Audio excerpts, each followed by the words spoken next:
Naperwisyo ug nahadlok ang mga residente sa Purok Undok, Gawan, Barangay San Jose, Jansan, human gisirad-an ang ilahang agianan pinaagi sa pagtambak ug yuta pasado alas 8 sa gabi kaniadtong Biyernes, Disyembre 8. Ang nagpasirado sa dalan ang claimant sumala pa sa luna nga kanhing kagawad nga napildi sa barangay ug sangguni ang kabataan eleksyon. Gigamit sumala pa niini ang iyahang loader sa pagtambak ug yuta aron dili makaagi ang mga tawo. Wala mi kasulod ma'am kay kanang na pag-abot namo diri nasirad-an na diri. Tapos tong isa na ko kaanak na nawag sa amo ang kanang siya nga na dili mo kasulod kay na diri na sirad-an.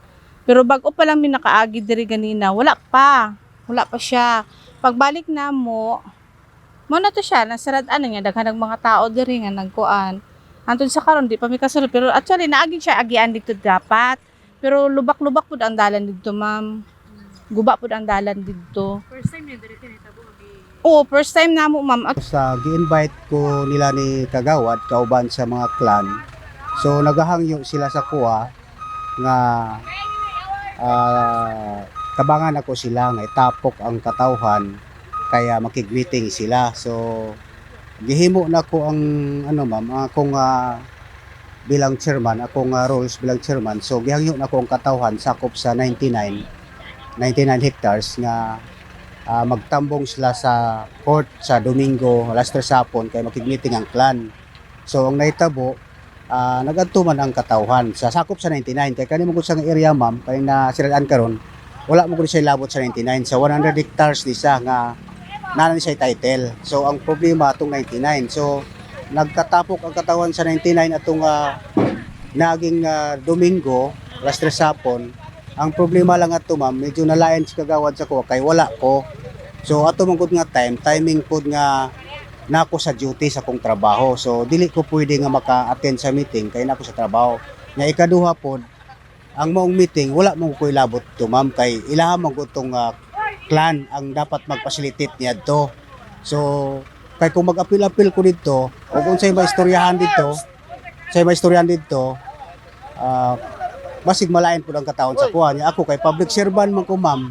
Nasayran nga mokabat sa sobra o sa kalibo ang lumulupyo sa lugar ug daghan ang natanggong ug wala makaagi atong higayuna samtang ang uban nangita na lang matud pa og laing agianan. Pipila ka oras ang milabay nagdesisyon ang kapitan sa barangay nga ipabuldos ang yuta nga gitambak aron makaagi ang mga tawo. Miabot sa akong impormasyon kanina di nakaagi gikuan og peloder na sa anak ni Kagawad Oliver.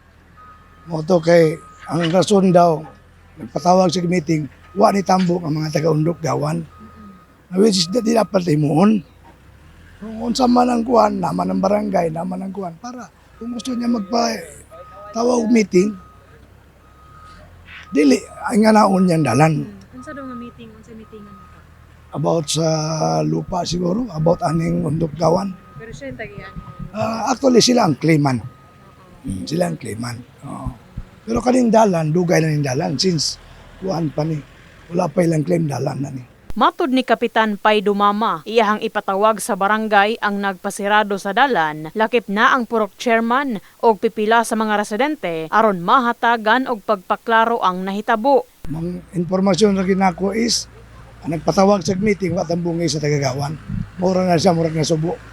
Akong maingon sa iya, na po may sunod nga eleksyon, pahumot kay para mudaog, no? Pero murag dili sa eleksyon ni, murag sa kuha nga kuan is katong nagpatawag siya mo man ang may balitaan pud nako dili about sa eleksyon. Nang hinaot ang kapitan nga maghiusa ang mga residente aron wala matudpay mahitabong gubot sa ilahang lugar. In the heart of changing lives kini sa Brigada Enami Mugpon sa Brigada News Jansan. Brigada News.